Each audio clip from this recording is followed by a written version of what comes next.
Hey there, everyone. Welcome to English with Tom and Lucy, the podcast, for learners who want to pick up US and UK English with more confidence and just, joy. I'm Tom, by the way, from the United States. And I'm Lucy from England, yeah. And we're just here to help you really learn English naturally, step by step, day by day, and always, always with a smile. And just so you know, we'll be speaking pretty slowly and clearly. So you can totally follow along and, even repeat after us. Today's episode, it's actually a pretty fun one. Yeah. We're talking about how to understand native English speakers. Yeah, let's be honest, right? Native speakers can sometimes sound super fast, can't they? They love to squish words together. Gonna instead of going to. Or wanna instead of want to, actually.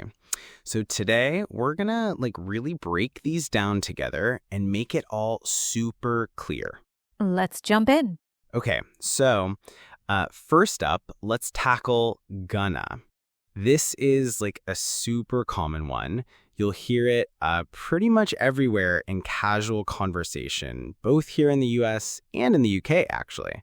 Oh, definitely. It's one of those words that just becomes part of the flow of speech, doesn't it? You almost don't even notice it's a contraction after a while. Right? So imagine you hear someone say, "I'm gonna eat lunch." Now, if you're just starting out, you might be thinking, "Gonna? What's that?" Yeah, it can sound a bit confusing at first, Mm-hmm. But for our listeners, what do you think that "I'm going to eat lunch" actually means, Lucy? It sounds pretty straightforward once you know the trick, right? Well, I think for our listeners, it's actually pretty simple. It just means I am going to eat lunch. That's it. Gonna is just a shorter, much more common way of saying going to, especially when we're talking quickly, in everyday speech. Exactly. So gonna is short for going to. It's just a quicker, more natural way that native speakers often say it. Instead of pronouncing each word distinctly, going to, we kind of mush them together into gonna. It's just efficient, I guess. Yeah, it just rolls off the tongue a bit faster, doesn't it? Instead of I am going to eat lunch, which feels a bit formal, honestly, you just go, I'm going to eat lunch. It feels more natural, doesn't it? Yeah, totally. So let's try saying it slowly first so everyone can really get the pronunciation and connect it back to the original words. Repeat after me, or I'll say it slowly and you can try it with me. I'm going to eat lunch. Really draw it out. That's good, breaking it down. Really focus on each syllable there. Okay, now let's try to say it a bit faster, moving towards that gonna sound. Listen carefully. I'm gonna eat lunch. Hear that difference? It's like a seamless transition. Good. Really try and get that flow. It's all about mimicking the sound, not just understanding the meaning. All right, so now it's your turn, listeners. Repeat after me, focusing on that gonna sound. Give it a shot. I'm gonna eat lunch.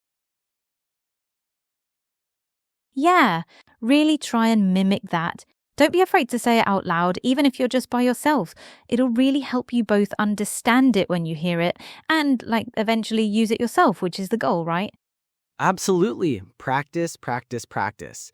These little contractions they're like keys to unlocking natural English. All right, so Lucy, what's the next one we're going to dive into? Okay, so the next one is wanna. This one, again, you've probably heard it a million times in movies, songs, just everyday conversations.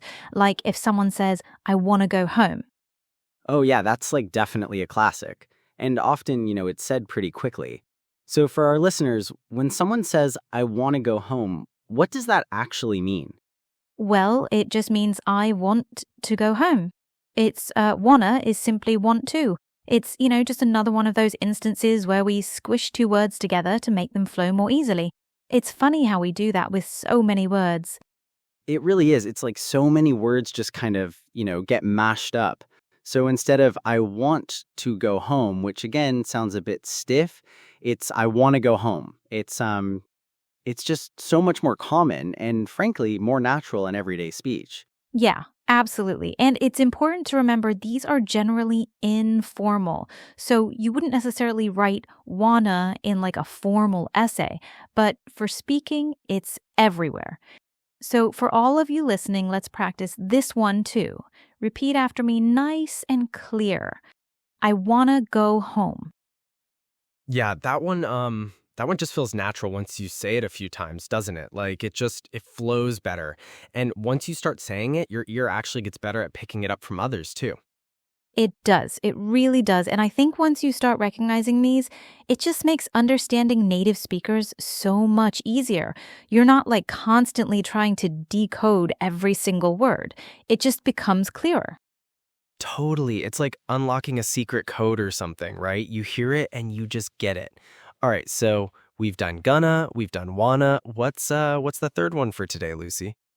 Okay, so the third one, and another really common one, is gotta. And this one's a bit fun because it can mean a couple of things, but in this context, we're talking about it being short for have got to. Ah, gotta. So, like, if I'm really busy, I might say, oh man, I gotta study for this test. Exactly. So I gotta study means I have got to study. Or sometimes, just simply I have to study. It implies a kind of necessity or obligation, like it's something you must do. Right. So it's like a sense of obligation or necessity, like you have to do something or you need to do something. So instead of I have got to go now, it becomes I gotta go now. It's much quicker, isn't it? Yes, that's it. It implies that, I've got something important I need to do, or I have a responsibility. So instead of saying, oh, I have got to study for my test, you just go, I gotta study for my test. Much quicker, much more efficient in spoken English. Yeah, definitely. And this one can sometimes be tricky for learners because got itself has other meanings.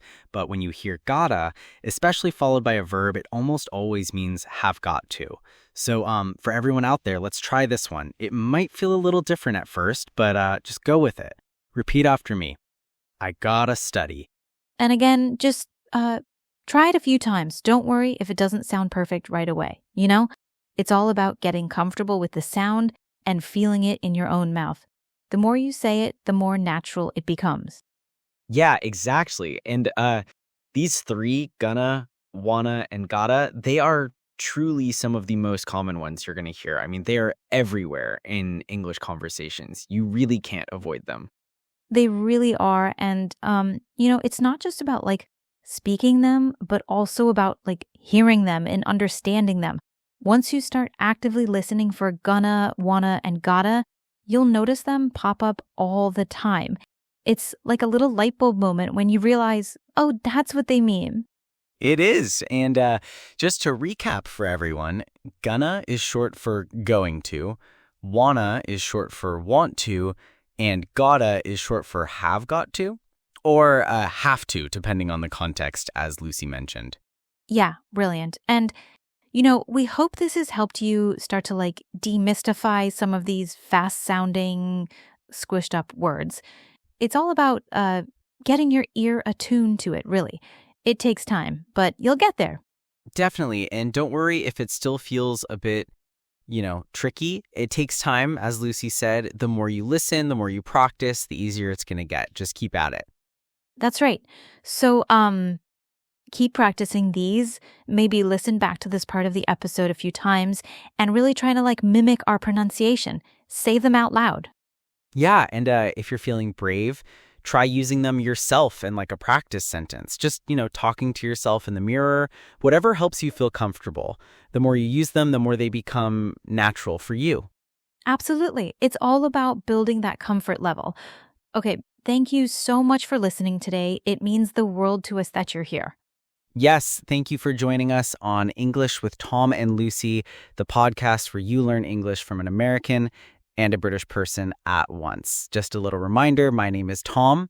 And my name is Lucy from two different sides of the world teaching you English. And we will see you next time.